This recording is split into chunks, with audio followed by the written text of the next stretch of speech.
हाथरस का ये भयावह मंजर आप भूले नहीं होंगे। लगभग आधी रात को यूपी पुलिस ने परिवार की सहमति के बिना ही रेप पीड़ित युवती का अंतिम संस्कार कर दिया था।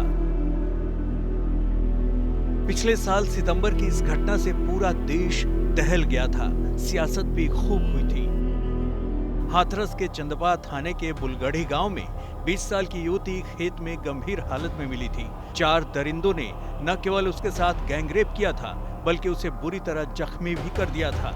युवती को गंभीर हालत में हाथरस के जिला अस्पताल लाया गया, जहां से अलीगढ़ के लिए रेफर कर दिया गया था। 22 सितंबर तक सामान्य तरीके से पीड़िता का इलाज होता रहा, जबकि उसकी हालत काफी गंभीर थी। 23 सितंबर को पीड़िता को वेंटिलेटर पर शिफ्ट करना पड़ा। गंभीर हालत को देखते हुए 28 सितंबर को दिल्ली रेफर कर दिया गया था। दिल्ली के सफदरजंग अस्पताल में इलाज के दौरान 29 सितंबर को पीड़ित की मौत हो गई थी। 30 सितंबर को भारी पुलिस बल की मौजूदगी में देर रात उसका अंतिम संस्कार हाथरस में कर दिया गया। हाथरस मामले में अपने रवैये की वजह से यूपी पुलिस की बहुत किरकिरी हुई थी। बाद में इस मामले में एसपी समेत 5 पुलिसकर्मियों को सस्पेंड कर दिया गया और मामले की जांच सीबीआई के हवाले कर दी गई थी।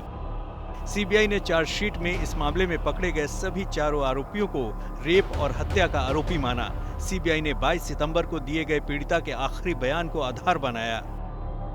हाथरस के जख्म अभी भरे नहीं थे कि इस साल जनवरी में बदायूं से इंसानियत को शर्मसार करने वाले खबर आ गई। बदायूं में 3 जनवरी को 50 साल की एक महिला गांव के मंदिर में पूजा करने गई थी। मंदिर के पुजारी समेत 3 लोगों ने उसके साथ गैंगरेप किया और उसकी हत्या कर दी। बाद में तीनों आरोपियों को गिरफ्तार कर लिया गया। उन्नाव में इस बार 3 बच्चियों के साथ क्या हुआ, इसकी सच्चाई तो अभी सामने नहीं आई, लेकिन इससे पहले भी उन्नाव में रेप के ऐसे मामले आए हैं जिसने पूरे देश को हिलाकर रख दिया था। एक ऐसा मामला भी आया जहां आरोपियों ने रेप पीड़ित को जिंदा जला दिया। पिछले 5 सितंबर को 23 साल की रेप पीड़ित को 5 लोगों ने उस वक्त जिंदा जला दिया था जब वो सुनवाई के लिए रायबरेली कोर्ट जा रही थी। इन 5 लोगों में उसके साथ रेप करने वाले 2 आरोपी शिवम और शुभम भी शामिल थे। इससे पहले उन्नाव में भी ऐसा ही एक रेप केस हुआ था। 8 अप्रैल 2018 को रेप पीड़िता ने योगी आदित्यनाथ के दफ्तर के सामने आत्मदाह की कोशिश की थी और उसके बाद ये मामला चर्चा में आया। इस मामले में आरोपी तत्कालीन बीजेपी विधायक कुलदीप सिंह सेंगर थे। लड़की के साथ 2017 में रेप तब हुआ था जब वो नाबालिग थी। पीड़ित ने इंसाफ के लिए लंबी लड़ाई लड़ी। इस लड़ाई में उसे काफी कठिनाई सहनी पड़ी, यहाँ तक कि पुलिस हिरासत में उसके पिता की मौत हो गई।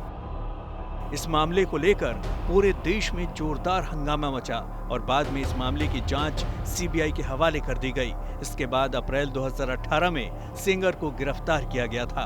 आखिरकार इस मामले में पीड़िता को इंसाफ मिला और सेंगर को उम्र कैद की सजा सुनाई गई। यही नहीं, पीड़िता के पिता की मौत के मामले में भी उन्हें 10 साल की सजा सुनाई गई। इसके अलावा ऐसी कई वारदात हुई जिससे लगातार यही संकेत मिलता रहा है कि यूपी बेटियों के लिए सुरक्षित नहीं है। 14 अक्टूबर 2020 को बाराबंकी में रेप के बाद दलित लड़की की हत्या। अक्टूबर 2020 में चित्रकूट में गैंग रेप के बाद एक दलित लड़की ने खुदकुशी कर ली। नवंबर 2020 में फतेहपुर में 2 दलित बहनों की हत्या कर दी गई।